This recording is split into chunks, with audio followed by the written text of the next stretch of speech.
है ना, जो है गुणसूत्रों की संख्या की जो है हम बात करेंगे। साथ ही प्यारे विद्यार्थियों, हम प्रजनन पद्धति की बात करेंगे, बेसिक बात करेंगे, ज़्यादा डिटेल में नहीं पूछा जाता, जितना पूछा जाता उसकी बात करेंगे। नस्ल सुधार कार्यक्रम, 3 सुधार कार्यक्रम हैं जो आपकी पुस्तक के अनुसार हैं, उसकी बात करेंगे। और उसके बाद जो है आवास के जो प्रकार हैं, जो स्टमक के जो प्रकार होते हैं, जिसके आधार पर हम निर्धारित करते हैं रूमिनेंट, रूमिनेंट यानी कि रोमंथी, हम बात करेंगे रोमंथी एवं अरोमंथी, अरोमंथी जानवरों की। ये जुटाली करने वाले, अजुटाली करने वाले, नहीं करने वाले, स्यूडो जुटाली करने वाले, इन सब की जो चर्चाएं हैं वो हम इस चीज़ में करेंगे। ठीक है, चलिए। तो सबसे पहला हम देख लेते हैं पहली हेडिंग वाली का पहला बिंदु, विभिन्न विभिन्न जानवरों में गुणसूत्रों की संख्या, विभिन्न जानवरों में गुणसूत्रों की संख्या की जो है बात कर लेते हैं। ठीक है भाई, सबसे पहले हम इसकी बात कर लेते हैं। तो इसमें जो है देखते हैं, सबसे पहला आप लिखिए, फर्स्ट जो है डायरेक्ट जो है टू द पॉइंट जो है बात करेंगे, बिल्ली और सुअर। सबसे पहला हम बात करेंगे बिल्ली एवं सुअर में, है ना। और इधर आप लिख लीजिए गुणसूत्र, है ना। दूसरी तरफ कॉलम क्या बनेगा, गुणसूत्र बनेगा। तो बिल्ली और सुअर में कितने होंगे भाई, 38। बिल्ली और सुअर में कितने होंगे, 38। फिर आ जाइए खरगोश, खरगोश। देखो मैं यहाँ पूरे बता रहा हूँ, तो आपके जो भी काम के हैं उनको आप याद कर लेना, जो भी आपके सिलेबस में है उसके अकॉर्डिंग याद कर लेना। खरगोश में कितने होते हैं, 44। फिर आ जाइए स्वयं दलदली, दलदली भैंस, दलदली भैंस। और दलदली भैंस में जो है कितने होते हैं, 48। दलदली भैंस में जो है कितने होते हैं भाई, 48 होते हैं। फिर आ जाइए जो है हमारे जो भारत में पाई जाती हैं जलीय भैंस, जलीय भैंस। और जलीय भैंस में जो है जो गुणसूत्र होते हैं वो कितने होते हैं भाई, 50 होते हैं। कितने होते हैं, 50 होते हैं। फिर आ जाइए भेड़, भेड़, भेड़ में जो है कितने गुणसूत्र होते हैं प्यारे विद्यार्थियों, 54। कितने होते हैं, 54। इसी प्रकार से जो है मिथुन, है ना, मिथुन भी एक जानवर है, आजकल जानवरों की श्रेणी में आता है। और मिथुन की बात करें तो मिथुन में जो है रहेंगे कितने, रहेंगे भाई 58। कितने गुणसूत्र होते हैं, 2n बराबर है ना, 2n बराबर है, ये क्या है, 2n बराबर है, इतने गुणसूत्र होते हैं। ठीक है। फिर गाय बकरी, फिर आ जाइए गाय बकरी, गाय बकरी, गाय बकरी में कितने होते हैं भाई, 60 होते हैं। तो इनको जल्दी से आप लिखिए, गाय बकरी में कितने होते हैं, 60 होते हैं। लिख लिया, चलिए वीडियो पॉज करके आप इस चीज़ को लिख सकते हैं। फिर गाय बकरी के बाद जो है गधा, अगला है गधा। गधे में जो है कितने होते हैं, 62। गधे में कितने होते हैं भाई, 62 जो है गुणसूत्र होते हैं। फिर आता है खच्चर, है ना। खच्चर में 8 ज़्यादा होता है, खच्चर में जो है गुणसूत्र क्या होता है, 8 इससे ज़्यादा होता है, गधे से 8 ज़्यादा होता है, यानी कि 63। गधे में जो है 63 होते हैं। घोड़ा की बात करें तो घोड़ा में कितने होते हैं, 64 होते हैं। घोड़ा में गुणसूत्रों की संख्या कितनी होती है, 64। 2n बराबर कितने होते हैं, 64 होते हैं। फिर आता है आपके ऊँट का, ऊँट की बात करें तो ऊँट में कितने होते हैं, 74। गुणसूत्रों की संख्या कितनी होती है भाई, 74 जो है गुणसूत्रों की संख्या होती है। किस में बात करें, ऊँट में बात कर रहे हैं। फिर कुत्ता और मुर्गा, फिर उसके बाद जो है कुत्ता की बात करें और मुर्गा की बात करें, कुत्ता बोलो और मुर्गा यानी कि, है ना, मुर्गा मुर्गी कुछ भी बोलिए आप, इसमें गुणसूत्रों की संख्या कितनी होती है, 78। ठीक है भाई, तो ये गुणसूत्रों की आपकी संख्या है, तो ध्यान रखना है भाई, है ना। कुत्ता, बिल्ली, खरगोश जो है जलीय भैंसें, ये सभी आपके जो जितने भी जानवर हैं जो आपके पूछे जा सकते हैं एग्जाम के पॉइंट ऑफ व्यू से, उनकी जो है ये कंप्लीट हो चुकी है ना। ठीक है भाई, चलिए फिर दूसरा अगला बिंदु क्या था हमारा, अगला बिंदु है प्रजनन की पद्धतियाँ। तो अगला बिंदु हेडिंग डालेंगे आप। दूसरा बिंदु क्या था हमारा, प्रजनन पद्धतियाँ। देखो जानवरों में जो प्रजनन होता है उसकी पद्धतियाँ, देखो ये भी शॉर्ट में हम पढ़ेंगे, ज़्यादा डिटेल में इसमें नहीं जाएंगे, क्योंकि डिटेल में जो है एग्जाम में क्वेश्चन नहीं आता है ज़्यादा। देखो प्रजनन की, जानवर में जो प्रजनन होता है उसकी दो विधियां होती हैं, अंतः प्रजनन और बाह्य प्रजनन। ठीक है, इसी प्रकार से आप लिखेंगे। सब देखो दो होती हैं, एक होता है अंतः प्रजनन और एक होता है इसमें बाह्य प्रजनन। दोनों में अंतर समझेंगे अभी। देखो लिखने के साथ साथ आपको समझ में आ जाएगा। इसको कहते हैं इनब्रीडिंग, इसको क्या कहते हैं, इन ब्रीडिंग कहते हैं, और इसे क्या कहते हैं प्यारे विद्यार्थियों इंग्लिश में, आउट ब्रीडिंग। ये भी आपको थोड़ा इंग्लिश भी आपको याद रखनी है। अब देखिए जो इनब्रीडिंग होता है, इनब्रीडिंग का मतलब होता है जो बिल्कुल हम कह सकते हैं बिल्कुल क्लोजली संबंधित जानवरों में प्रजनन, बिल्कुल क्लोज में। हो सकता है एक ही परिवार में हो, या हो सकता है एक कुटुंब में हो, है ना, कुटुंब में हो, तो ऐसा भी हो सकता है। एक एक तो एक ही परिवार हो सकता है, या फिर चाचा ताऊ ऐसे इस टाइप से हो सकता है। तो इसमें एक चीज हम लिख सकते हैं कि संबंधित संबंधित जानवरों में, जानवरों में प्रजनन, संबंधित जानवरों में जो प्रजनन होता है वो अंतः प्रजनन होता है। अंतः प्रजनन का मतलब क्या होता है, संबंधित जानवरों में सगे संबंधियों में जो प्रजनन होता है वो क्या होता है, अंतः प्रजनन होता है। जबकि जबकि बात करें बाह्य प्रजनन की, तो बाह्य प्रजनन क्या होता है, असंबंधित जानवरों में, असंबंधित असंबंधित जानवरों में, असंबंधित जानवरों में प्रजनन। यदि आपसे पूछे कि असंबंधित जानवरों में जो है प्रजनन, तो वो आपका क्या होगा, आउट ब्रीडिंग होगी। अब देखिए यहाँ पर भी जो इन ब्रीडिंग के जो तरीके हैं, पहले आप इसको लिखिए कि अंतः प्रजनन और बाह्य प्रजनन। अंतः प्रजनन मतलब संबंधित जानवरों में प्रजनन, बाह्य प्रजनन मतलब असंबंधित जानवरों में प्रजनन, इसकी बात करेंगे। फिर हम देखेंगे इन ब्रीडिंग को, है ना। आगे बढ़े भाई, लिख लिया। अब देखिए अब जो इन ब्रीडिंग होता है उसको थोड़ा सा और डिटेल में देखते हैं। जो अंतः प्रजनन होता है, मैंने कहा संबंधित जानवरों में इन ब्रीडिंग। अब देखो ये भी जानवरों में दो तरीके होते हैं, इसके भी दो तरीके होते हैं, इसके भी दो तरीके होते हैं। पहला जो तरीका होता है, ये इंग्लिश में ही आपको याद रखना पड़ेगा, क्लोज ब्रीडिंग। क्या होता है, क्लोज ब्रीडिंग। अब आप इसको इस प्रकार से भी लिख सकते हैं हिंदी में, क्योंकि एग्जामिनर इसी प्रकार से देगा, क्लोज ब्रीडिंग। ठीक है, क्लोज ब्रीडिंग समझेंगे। देखो अंतः प्रजनन के दो टाइप होते हैं, एक तो होता है क्लोज ब्रीडिंग और एक होता है लाइन ब्रीडिंग। दोनों को समझेंगे अभी।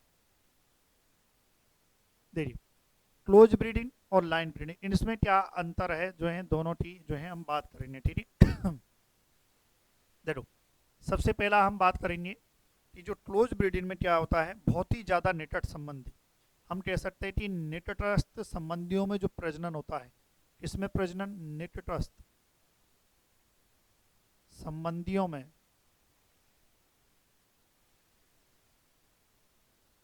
प्रजनन, निकटस्थ संबंधियों में प्रजनन। अब देखो निकट कितने निकट, अब वो देखते हैं। जैसे उदाहरण की बात करें, जानवरों की बात हो रही है ना, उदाहरण की बात करें जैसे कि माँ बेटा प्रजनन, जैसे उदाहरण की बात करें तो माँ बेटा प्रजनन, माँ बेटा प्रजनन, यानी कि हम कह सकते हैं, है ना, जो है आपके जो है माँ बेटा प्रजनन जो है ये रहता है, यानी कि बहुत ज़्यादा क्लोज है। माँ बेटा प्रजनन कितना ज़्यादा क्लोज है, तो इसको हम क्या कहेंगे, क्लोज ब्रीडिंग कहेंगे। क्लोज ब्रीडिंग किसका प्रकार है, अंतः प्रजनन का है। और देखो पिता पुत्री, पुत्री पिता या पिता पुत्री कैसे भी कह दो, पुत्री पिता प्रजनन, ये जो रहेगा, ये जानवरों में जो प्रजनन रहेगा ये भी क्या है, क्लोज ब्रीडिंग होता है ना। फिर उसके बाद जो है बात करें तो जो खास भाई बहन प्रजनन, खास भाई बहन प्रजनन, है ना, ये याद रखें। तो खास भाई बहन जो प्रजनन होगा ये क्लोज ब्रीडिंग होता है। तो ये पूछा जाता है कि निकटस्थ बोले तो कितना निकटस्थ, माँ बेटा, एक ही परिवार में जो प्रजनन होगा वो आपका क्लोज ब्रीडिंग होगा, है ना। अब देखो लाइन ब्रीडिंग, फिर लाइन ब्रीडिंग क्या होगी, इसके बारे में भी समझते हैं कि लाइन ब्रीडिंग क्या होगी भाई। है ना, इसको भी देख लेते हैं लाइन ब्रीडिंग क्या होती है। अब देखो लाइन ब्रीडिंग क्या है, दूरस्थ संबंधियों में, संबंधी तो हैं लेकिन थोड़े दूर के हैं, है ना, दूरस्थ संबंधियों में, दूरस्थ संबंधियों में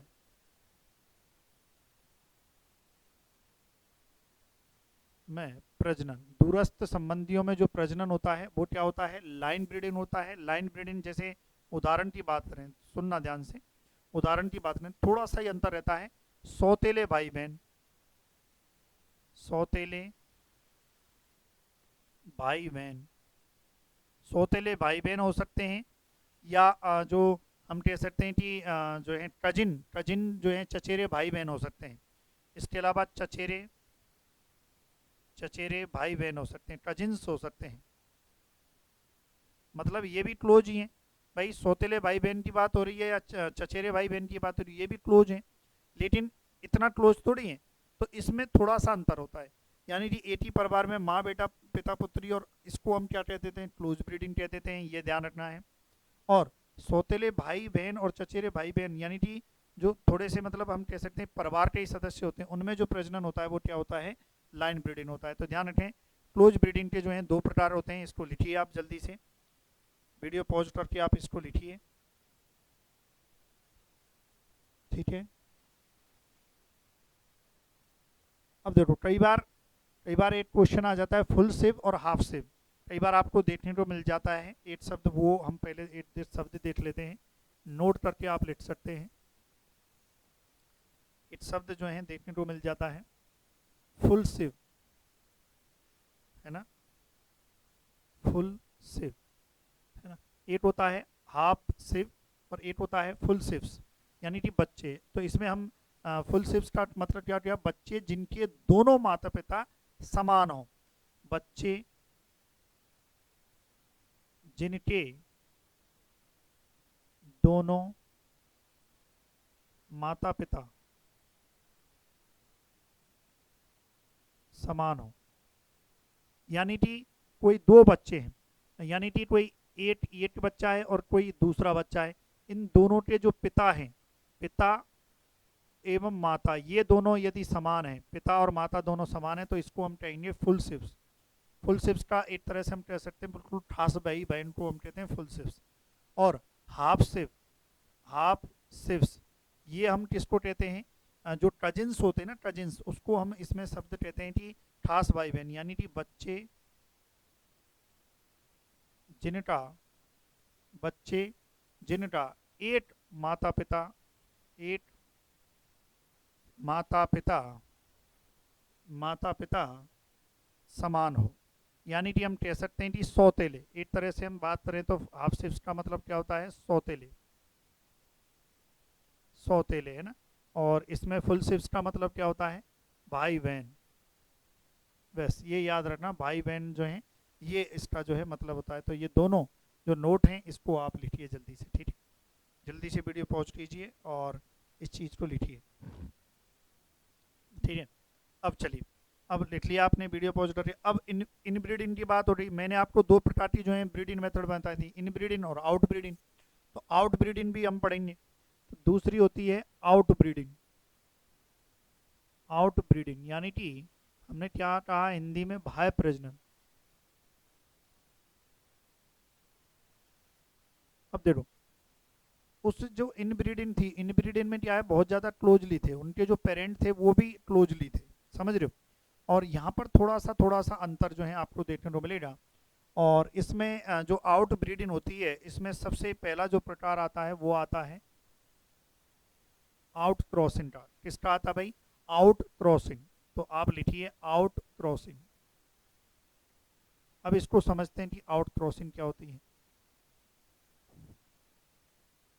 ये मैं बता चुका हूँ पहले कि जो इन आउट ब्रीडिंग होती है इसमें असंबंधित, असंबंधित, तो इसमें जो है असंबंधित जानवर रहेंगे, मतलब जिनका कोई पूर्वज जो है संबंधित नहीं रहा हो ज़्यादातर, है ना। तो इसमें आउट क्रॉसिंग का मतलब देखिए, एक शब्द है आउट क्रॉसिंग, इसका मतलब आप साथ के साथ आप मेरे साथ लिखिए, लिखने के साथ ही समझ में आ जाएगा। एक ही नस्ल के, एक ही नस्ल के दो, एक ही नस्ल के दो असंबंधित एटी नस्ल के दो असंबंधित जानवरों, एटी नस्ल के दो असंबंधित जानवरों में प्रजनन कराना, प्रजनन कराना। यानी कि नस्ल तो क्या है, एटी है, लेकिन कैसे हैं, असंबंधित है। यानी कि हम कह सकते हैं कि इनके इनके जो पूर्वज हैं बिल्कुल समान नहीं है। मतलब ये मान लो, जैसे उदाहरण के लिए माने हम, एक कोई गाय है और गाय की हमने क्या ले ली भाई, गिर नस्ल ले ली। क्या ले ली, गिर नस्ल। अब इस गिर नस्ल इनटू गिर नस्ल, इसके मध्य जो संतरण है, लेकिन एक इसमें एक कंडीशन रख दी। कंडीशन क्या रख दी कि ये जो है असंबंधित होने चाहिए। इनके मतलब हम कह सकते हैं इनके जो पूर्वज हैं, पूर्वज इनके जो पूर्वज हैं, पूर्वज समान नहीं होने चाहिए। पूर्वज समान का मतलब ये है कि जैसे किसी के दादाजी के दादाजी के दादाजी और कोई दूसरा शख्स है, उसके दादाजी के दादाजी और आपके उसके दादाजी एटी एटी थे, समझ रहे हो, ऐसे नहीं होने चाहिए। मतलब उनका हम कह सकते हैं कि कोई जानवर इस गांव का है तो कोई दूसरे गांव का देख लो, ताकि जो है वो असंबंधित हो जाएंगे, लेकिन नस्ल एटी रहेगी। मतलब जिनके पूर्वज समान नहीं है और एटी नस्ल के हैं, उनके मध्य जो क्रॉसिंग कराना है वो क्या होती है, आउट क्रॉसिंग होती है। ठीक है, ये ध्यान रखें। और इससे इससे जो संतति पैदा होगी, इस आउट क्रॉसिंग से जो संतति जो पैदा होगी, संतति भाई, गिर और गिर नस्ल, इन दोनों के मध्य संतरण कराया, इससे क्या हुई, प्राप्त हुई, संतति प्राप्त हुई। और संतति प्राप्त होती तो उस संतति को हम क्या कहते हैं, आउट क्रॉस कहते हैं। उस संतति को क्या कहते हैं, आउट क्रॉस कहते हैं, ध्यान रखें। उस संतति को हम क्या कहते हैं, आउट क्रॉस। ठीक है, तो हम कह सकते हैं कि यह एक सरल तरीका है जो मैं बता रहा हूँ। बाह्य प्रजनन जो विधि है, इसका सबसे इजी तरीका है, सबसे सरल तरीका है, वो क्या है, आउट क्रॉसिंग। तो यहाँ पर नोट करके एक लाइन लिख सकते हैं, यह बाह्य प्रजनन का, यह बाह्य प्रजनन का सबसे सरल तरीका है, सबसे सरल तरीका है। यह बाह्य प्रजनन का जो है सबसे सरल तरीका है। तो ये बात हो रही आउट क्रॉसिंग की, यानी कि एटी नस्ल, लेकिन प्रॉब्लम क्या है, असंबंधित जानवरों के मध्य जो प्रजनन है वो क्या होता है, तुम्हारा आउट क्रॉसिंग होती है। ठीक है भाई, हो गया। वीडियो पॉज करें आप जल्दी से, वीडियो पॉज करके आप लिखें और देखते हैं। अब आ जाइए दूसरा, दूसरा है क्रॉस ब्रीडिंग। क्या है, क्रॉस ब्रीडिंग। देखो थोड़ा सा ही अंतर है ना, थोड़ा सा ही अंतर है। आउट क्रॉसिंग और दूसरा क्या है, क्रॉस ब्रीडिंग। देखो थोड़ा सा ही अंतर है, आउट क्रॉसिंग और ये दूसरा क्या है, क्रॉस। जहां खत्म हो रहा है फिर वहां से ले जाओ, क्रॉस ब्रीडिंग। अब क्रॉस ब्रीडिंग के बारे में समझेंगे क्या होता है, पहले परिभाषा लिखेंगे, फिर उसके बारे में जो है देखते हैं। एटी प्रजाति की दो अलग अलग नस्लों के बीच, एटी प्रजाति की दो अलग अलग नस्लों, एटी प्रजाति की दो अलग अलग नस्लों के बीच प्रजनन कराना, है ना। एटी प्रजाति की दो अलग अलग नस्लों के बीच जो है प्रजनन कराना, ये आपका जो है प्यारे विद्यार्थियों, प्रजनन कराना क्या कहलाएगा, आपका क्रॉस ब्रीडिंग कहलाएगा। यानी कि क्रॉस ब्रीडिंग का मतलब ये होता है कि जैसे मैं बात करूं, उदाहरण के तौर पे जो है बात कर लेता हूं थोड़ा सा। जैसे एक हिसार डेल है ना, हिसार डेल, हिसार डेल ये एक भेड़ थी, ये हिसार डेल भेड़। और हिसार डेल जो है मेरिनो, मेरिनो और इनटू बीटानेरी, बीटानेरी। जो हिसार डेल है वो किसके संकरण से बनी है, किसके क्रॉस ब्रीड इनसे बनी है। अब देखो ये भी भेड़ की है, ये भी भेड़ की है, और ये भी क्या है, भेड़ की नस्ल है। इन दोनों, अब लेकिन देखो प्रजाति क्या है, प्रजाति तो एटी है, एटी प्रजाति की दो अलग अलग नस्ल है, और इससे इसके बीच प्रजनन कराने से जो नई नस्ल बनी, ये क्या कहलाएगी आपकी, मतलब नई नस्ल बनती है, और यही जो ब्रीडिंग होती है, जो प्रजनन कराना, क्या कहलाता है, क्रॉस ब्रीडिंग कहलाता है। जैसे और उदाहरण की बात करें तो जैसे डाय में डाइटी डाइटी टरन फ्रिज, टरन फ्रिज है ना, टरन फ्रिज और टरन स्विस है ना, साहिवाल और जो है ये ब्राउन स्विस और साहिवाल का संतरण है। ठीक है, ये फ्रीजियन हॉलिस्टीन फ्रीजियन थारपारकर संतरण है। ठीक है भाई, तो ये जो है ये क्या कहलाएगी, एटी प्रजाति। एटी प्रजाति मतलब भेड़ हो सकती है, गाय हो सकती है, भैंस हो सकती है, कुछ भी, लेकिन नस्ल क्या है, दो अलग अलग नस्लों के बीच जो है संक्रमण, वो जो बीच प्रजनन, ये क्या कहलाता है, क्रॉस ब्रीडिंग कहलाता है। जबकि यहाँ पर देखो, यहाँ पर क्या था, एटी नस्ल, यहाँ पर एटी नस्ल थी, और यहाँ पर देखो, यहाँ पर क्या है, अलग अलग नस्ल है। ठीक है, अंतर आ गया समझ में। ठीक है, चलिए, तो इसको जल्दी से आप जो है वीडियो को पॉज करिए और लिख लीजिए जल्दी से, जो है जल्दी से लिखिए, आगे और देखते हैं। चलिए, है ना, आगे इसी का मतलब तीसरा जो बाह्य प्रजनन है, बाह्य प्रजनन का तीसरा टाइप, जो बाह्य प्रजनन है उसका ही तीसरा टाइप है ना, वो लिखिए। ये है आपका प्रजातीय संतरण, यानी कि तीसरा है प्रजातीय संतरण, ये तीसरा है। ठीक है, प्रजातीय संतरण, प्रजातीय संतरण का मतलब होता है दो अलग अलग प्रजातियों के जानवरों के मध्य संतरण, दो अलग अलग